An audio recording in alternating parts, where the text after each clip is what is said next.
Imagine করো এমন একটা England where laughter was banned for almost 2 decades. Yes, Puritan শাসনের সময় নাটক, গান, আনন্দ সব বন্ধ হয়ে গিয়েছিল। কিন্তু 1660 সালে যখন কিংস চার্লস টু এক্সাইল থেকে ফিরে এলেন, তখন আবার খুলে গেল থিয়েটারের দরজা, আর জন্ম নিল এক নতুন যুগ, দ্য রেস্টোরেশন এজ। এই যুগে নাটক মানেই শুধু হাসি নয়, বরং এক রঙিন আয়না, যেখানে সোসাইটি, ম্যানার্স আর মানুষের হিপোক্রেসি প্রতিফলিত হচ্ছিল। এই ধরনের নাটককেই আমরা বলি comedy of manners. Now coming to the historical background of the restoration এরা। পিউরিটান আমলে থিয়েটারে নিষেধাজ্ঞা ছিল, কারণ ওরা নাটককে সিনফুল এন্টারটেনমেন্ট ভাবত।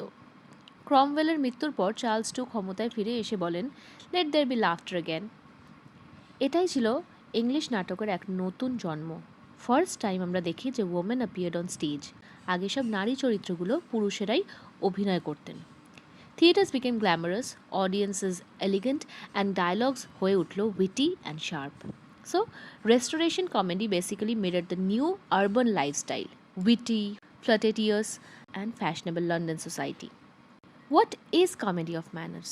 কমেডি অফ ম্যানার্স হলো এক ধরনের কমেডি যেখানে নাট্যকাররা আপার ক্লাস সোসাইটির ম্যানার্স, রিলেশনশিপস, হিপোক্রেসি আর প্রিটেনশনকে ব্যঙ্গ করে দেখান। In simple words, it's not about silly jokes. It's about intelligence, wit and satire. বাংলায় বলতে গেলে কমেডি অফ ম্যানার্স মানে হলো সমাজের ভদ্রলোকেদের ভণ্ডামির মজা করা, তাদের ভালোবাসা, বিবাহ আর কথার আড়ালে লুকিয়ে থাকা কপটতার প্রতিচ্ছবি। এখানে ডায়লগসগুলো হয় উইটি, সফিস্টিকেটেড আর মাঝে মাঝে ডাবল মিনিংয়ে ভরা থাকে।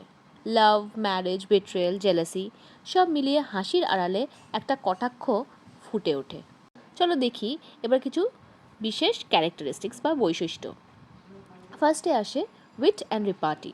এই নাটকগুলির প্রাণ হলো উইটি ডায়লগ, যেখানে প্রেম আর তর্ক দুটোই সমানভাবে গুরুত্বপূর্ণ। For example, the way of the ওয়ার্ল্ডের মিরাবেল এবং মিলামেন্টের কথার খেলা শুনলেই কিন্তু সেটা আমরা বুঝতে পারি।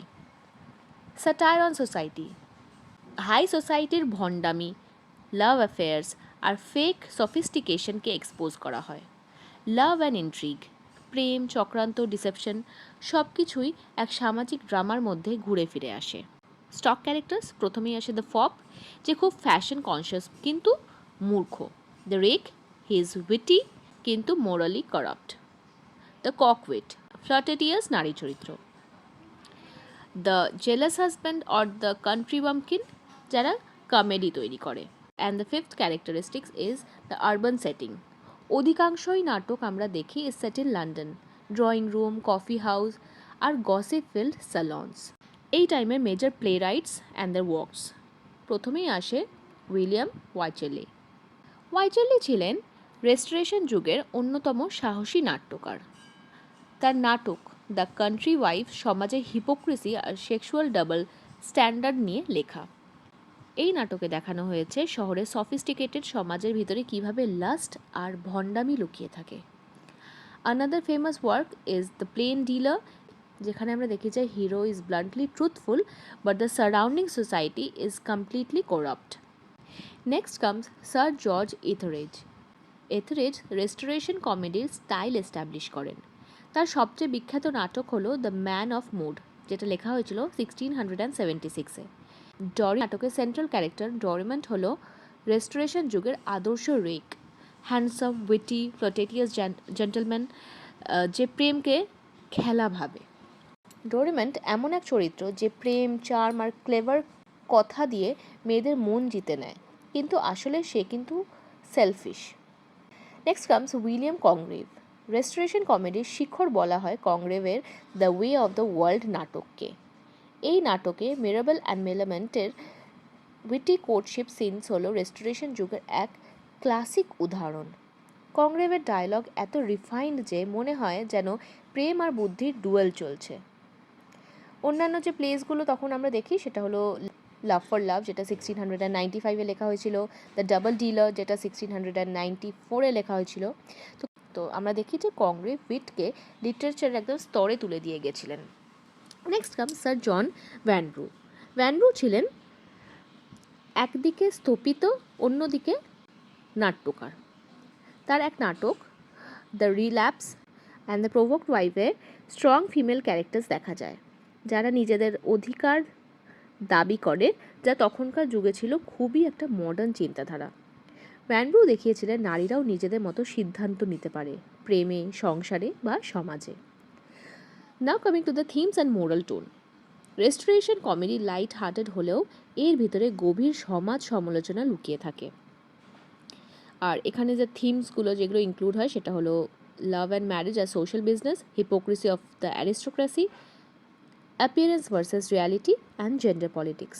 এই কমেডি অফ ম্যানার্সের যে নাটকগুলো সেইগুলো আমাদের শেখায় যে সমাজের মুখোশের নিচে সবসময় কিছু লুকিয়ে থাকে, সেটা প্রেম হতে পারে, ভণ্ডামি হতে পারে বা ক্ষমতার খেলা হতে পারে। Criticism and later influence. এই নাটকগুলো নিয়ে অনেকে সমালোচনা করেছিলেন, বিশেষ করে জেরেমি কোলিও বলে একজন ছিলেন তিনি। A short view on the immorality and profaneness of the English stage, যেটা 1698 সালে লেখা হয়েছিল। এখানে তিনি বলেন দিস প্লেজ করাপ্ট মোরালিটি। কুলিয়ারের মতে রেস্টোরেশন নাটক মানে হলো নষ্টামি, কিন্তু আসলে এগুলো ছিল সমাজের বাস্তব প্রতিচ্ছবি। Later critics understood that these plays weren't immoral, they were ironically moral, কারণ তারা সমাজের ভণ্ডামিকে হাসির ছলে দেখিয়ে দিয়েছে। Their influence can later be seen in Oscar Wilde's The Importance of Being Honest, George Bernard শয়ের লেখা পিগম্যালিয়ন। সো আমরা দেখি যে restoration comedy wasn't only about laughter, it was a mirror that reflected the truth of society. Restoration যুগের comedy of manners আমাদের শেখায় সমাজ যতই গ্ল্যামারাস হোক না কেন, মানুষের হৃদয়ে থাকে ভালোবাসা, ভণ্ডামি আর আত্মসমালোচনার জায়গা। So this was all about comedy of manners. তোমাদের যদি ভালো লাগে তাহলে অবশ্যই লাইক, শেয়ার অ্যান্ড সাবস্ক্রাইব করবে আমার চ্যানেলটাকে। তো দেখা হচ্ছে নেক্সট ভিডিওতে। টাটা।